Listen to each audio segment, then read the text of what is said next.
할렐루야, 오늘도 복된 날입니다. 하나님의 크신 축복이 여러분의 가정과 생업과 학업 가운데 가득 넘치기를 축복합니다. 여러분들 다들 여권 가지고 계신가요?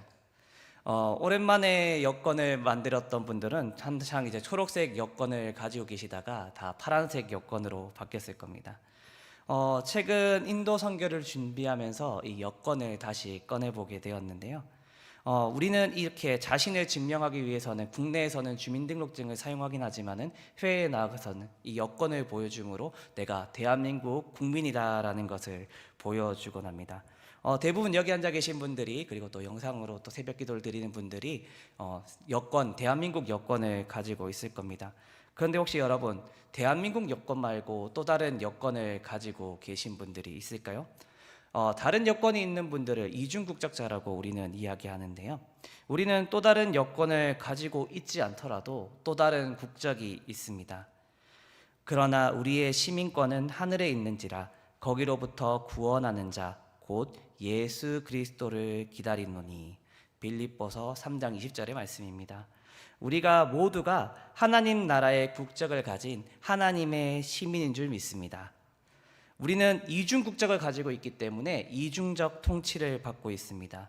그런데 사탄은 우리로 하여금 세상의 나라와 하나님의 나라 통치 중 한 곳으로 치우치도록 유혹합니다.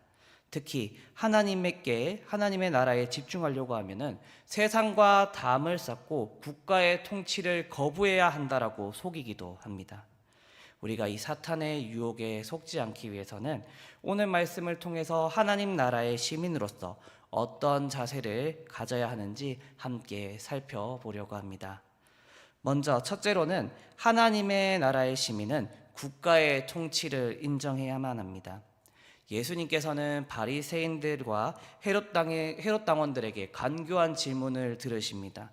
그리고 당시 화폐였던 데나리온 하나를 가져오라고 말씀하십니다. 당시 이 데나리온에는 가이사의 모습이 그려져 있고 거기에는 로마 황제의 모습과 시니오 대제사장이라는 글씨가 적혀 있습니다. 율법을 지키는데 혈안이 되어 있었던 이 유대인들이 보기에는 이 데나리온은 매우 부정한 것이고 말도 안 되는 것이었습니다. 마치 10계명 2계명에 너를 위하여 새긴 우상을 만들지 말라는 하나님의 말씀을 어기는 것이었고, 동전의 글귀는 신성 모독적인 것으로 이해될 수 있었습니다. 유대인들은 당연히 이 데나리온의 사용을 거부하고 사용할 때는 자신들이 만든 특별한 구리 화폐를 사용하기도 했습니다. 유대인들이 워낙 성격이 괴팍하기도 했는지 로마도 이 유대인들이 사용하는 동전을 사용하는 것을 그대로 허용해 주기도 합니다. 그런데 반드시 유대인들도 이 동전을 사용하기는 거부했지만 반드시 세금을 낼 때는 이 데나리온을 사용해야만 했습니다. 예수님께서는 사람들에게 데나리온 자체에 가이사의 모습이 새겨져 있다는 것을 다시 한 번 더 확인시켜주는 모습을 우리는 성경을 통해서 볼 수가 있습니다. 어떤 유대인들은 이 가이사에게 세금 내는 것이 로마의 통치를 인정하는 것이기 때문에 세금 내는 것조차도 거부하기도 했습니다. 그런데 예수님께서는 이 가이사에게 로마에 세금 내는 것을 부정하지 않으셨습니다. 그렇다면 도대체 왜 예수님께서는 이 세금 내는 것을 부정하지 않으셨을까요? 그것은 세상의 권력 또한 하나님께서 허락하셨던 것이기 때문입니다. 예수님이 세상의 권력을 인정했던 것처럼 하나님 나라의 시민인 우리도 세상의 권력을 인정하고 법을 따라야 됩니다. 하나님 나라의 시민은 세상의 권력을 무시해서는 안 됩니다. 가이사의 것이 아닌 하나님의 것이라고 가이사를 부정해서는 안 된다는 것입니다. 국가의 의무 중에는 분명히 하나님이 우리에게 주신 의무와 부딪히지 않고 충돌하지 않는 것들이 있습니다. 그렇기 때문에 우리는 하나님에 대한 의무와 충돌하지 않는 세상의 권력에 대해서는 인정하고 그 의무를 감당하기 위해서 최선을 다해야 합니다. 하나님의 나라의 백성은 세상의 권력도 하나님께서 허락하신 것으로 알고 그것을 철저하게 인정할 수 있어야 합니다. 각 사람은 위에 있는 권세들에게 복종하라. 권세는 하나님으로부터 나지 않음이 없나니 모든 권세는 다 하나님께서 정하신 바라. 로마서 13장 1절의 말씀입니다. 인간의 모든 제도를 주를 위하여 순종하되 혹은 위에 있는 왕이나 혹은 그가 악행을 행하는 자를 징벌하고 선행을 하는 자를 포상하기 위하여 보낸 총독에게 하라. 베드로전서 2장 13절과 14절의 말씀입니다. 국가가 세운 법을 따르는 것은 국가를 세우신 하나님의 뜻을 따르는 것입니다.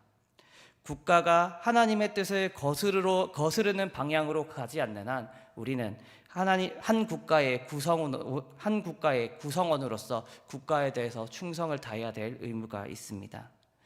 여러분, 하나님 나라의 시민은 세상의 법과 질서를 잘 지키고 있는지 먼저 점검해 보아야 합니다. 얼핏 보면은 법과 질서를 지키는 게 도덕적 의무를 다하는 것이다, 신앙과는 전혀 상관이 없다라고 보일지도 모릅니다. 일부 사람들은 신앙생활을 분명히 잘함에도 불구하고 범법 행위를 아무런 꺼리낌 없이 저지르는 모습을 보기도 합니다. 돈을 많이 벌기 위해서 법을 어기진 않지만 교묘한 방법으로 법을 빠져나가는 사람들이 있습니다.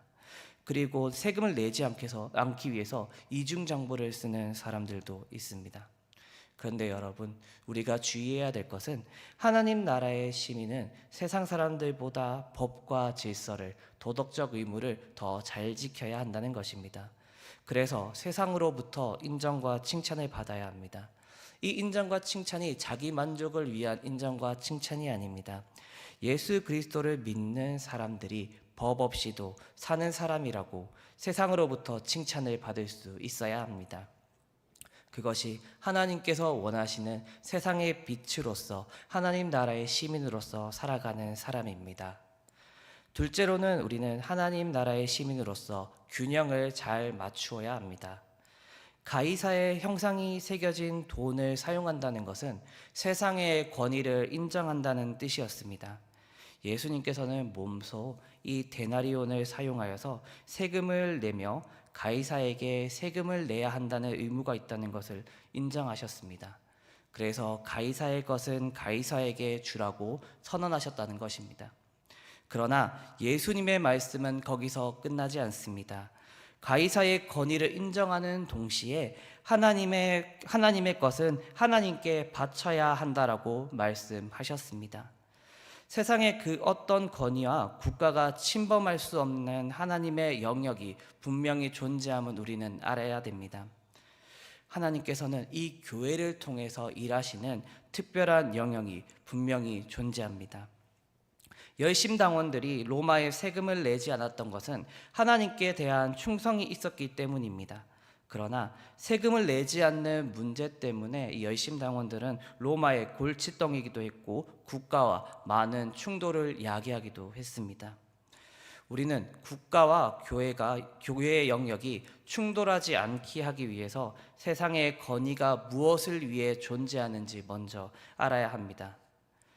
세상의 권위, 국가는 이 세상의 질서를 유지하기 위해서 존재합니다. 그리고 교회는 하나님 나라의 완성을 위해서 존재합니다. 국가는 교회를 대신할 수 없습니다. 그리고 교회는 국가를 대신할 수도 없습니다. 교회는 가이사의 것을 침해하면 안 되며 국가도 하나님의 것을 침해해서는 안 됩니다. 그러나 이 모습은 마치 교회가 세속적인 권력과 세속의 정치 권력과 타협하는 것처럼 오해해서는 안 됩니다, 여러분. 둘 중 하나가 서로의 영역을 대신하려고 하면 오히려 정교가 유착되는 현상을 초래하는 잘못을 범하게 됩니다.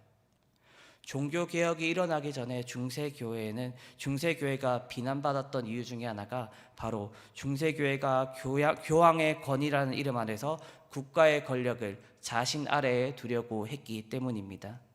이단 문제를 가지고 국가에 개입을 하려고 했기 때문입니다. 교회는 하나님 나라의 일을 이루기 위한 도구이고 통로입니다. 그리고 국가는 세상의 질서를 유지하기 위해서 존재합니다. 교회는 세상의 질서를 유지하는 것을 국가에 맡겨야 됩니다. 그리고 교회는 하나님 나라가 완성되기 전까지 복음을 전하는 일, 기도하는 일에만 집중해야 됩니다.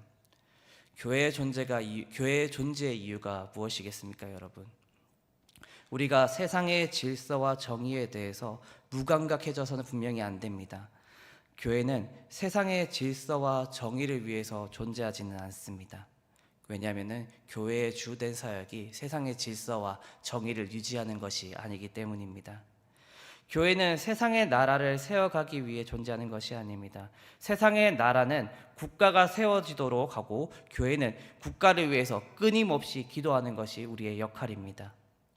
교회는 예수 그리스도의 복음, 이것이 땅끝까지 전해지고 하나님 나라가 이 땅에 완성되기 위해서 존재합니다.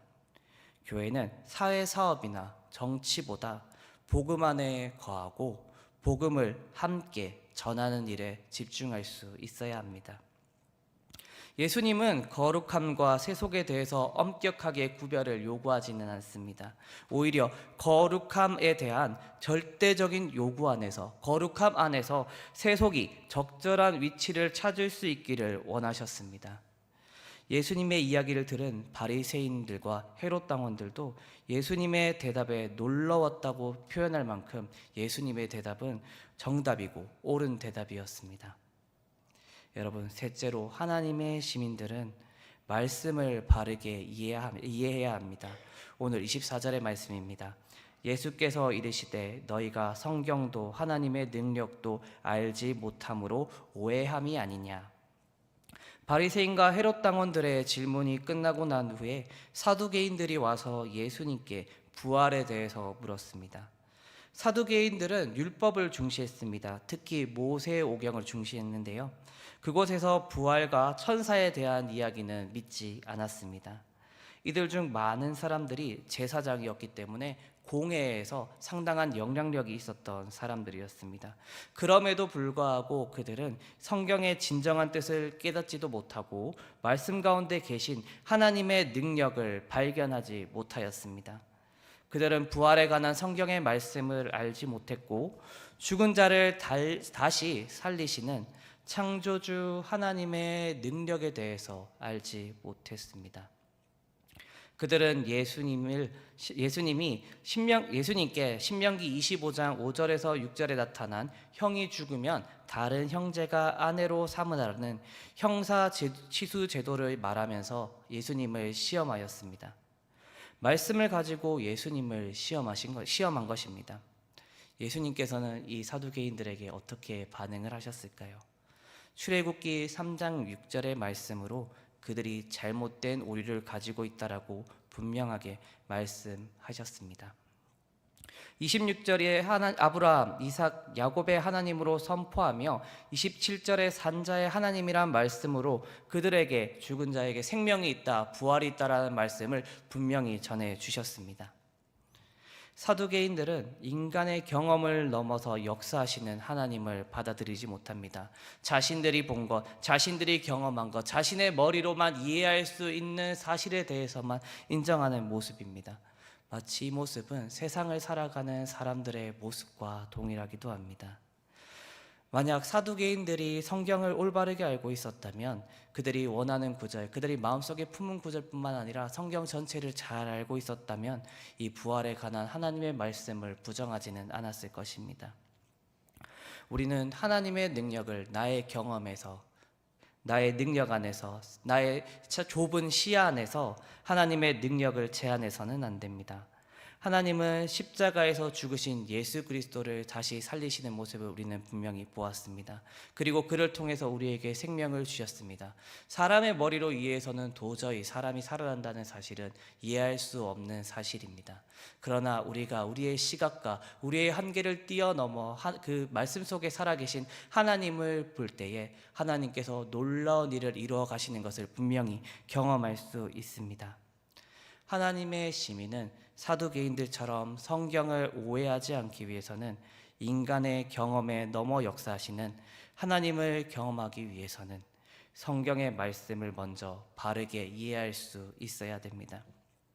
사람들이 잘못된 행동을 하는 것은 잘못된 지식을 가지고 있기 때문입니다. 인간은 사물을 정확하게 볼 수 있는 능력이 없습니다. 만약에 사물을 정확하게 본다라고 자신이 착각할지 모르겠지만 우리는 그것을 볼 때 선입견이 작용해서 잘못 해석하기도 합니다. 그러나 인간들은 자신이 잘 모른다라는 사실을 인정하지 않으려고 합니다. 사도계인들도 성경을 읽을 때 자신들이 읽고 싶은 부분만 읽고 기억하고 싶은 부분만 기억했습니다. 우리는 성경을 올바르게 이해하기 위해서는 성경 구절의 앞뒤 절을 읽고 성경 전체의 맥락, 그리고 성경에서 말하고 있는 이 상황이 어떤 상황인지 알아야 합니다. 하나님은 인간의 선택이나 상상에 의해서 만들어지신 분이 아니십니다. 성경 안에서 살아계시고 그 성경 안에서 그 하나님의 말씀으로 분명히 우리에게 우리의 생활 방식과 우리가 어떻게 나아가야 되는지를 말씀해 주고 계십니다. 하나님께서는 은혜와 계시로서 우리에게 항상 말씀해 주십니다. 하나님의 말씀인 성경도 이와 동일합니다. 우리의 선택에 의해서 말씀을 받아들여서는 안 됩니다. 하나님 나라의 시민인 우리는 선입견을 벗어버리고 말씀을 보아야 합니다. 우리의 좁은 시야를 벗어버리고 하나님께서 하신 놀라운 일을 그대로 믿으시길 바랍니다. 그리고 성경을 전체적으로 보며 하나님의 말씀을 올바르게 이해해야 합니다. 우리는 그리스도 예수를 믿음으로써 이미 하나님 나라의 시민이 되었습니다. 그리고 하나님께서는 우리의 지도자가 되어 주셨기 때문에 모든 문제와 어려움을 다 해결해 주십니다. 참된 지도자는 아버지 같은 분이라고 이야기했습니다. 사랑으로 따르는 사람들을 돌보아주고 그들의 요구를 해결해 줍니다. 그러나 하나님께서는 아버지 같은 분이 아니라 진짜 우리의 아버지이십니다. 그렇기 때문에 우리를 정말 전심을 다해서 사랑해 주시고 우리가 고통과 고난 가운데 있더라도 그 모든 것을 다 해결해 주시고 회복시켜 주실 것입니다. 우리가 그것을 믿으며 나아가길 원합니다. 하나님은 우리의 지도자가 되셨기 때문에 우리는 하나님 나라의 시민의 모습으로서 우리는 살아가야 됩니다.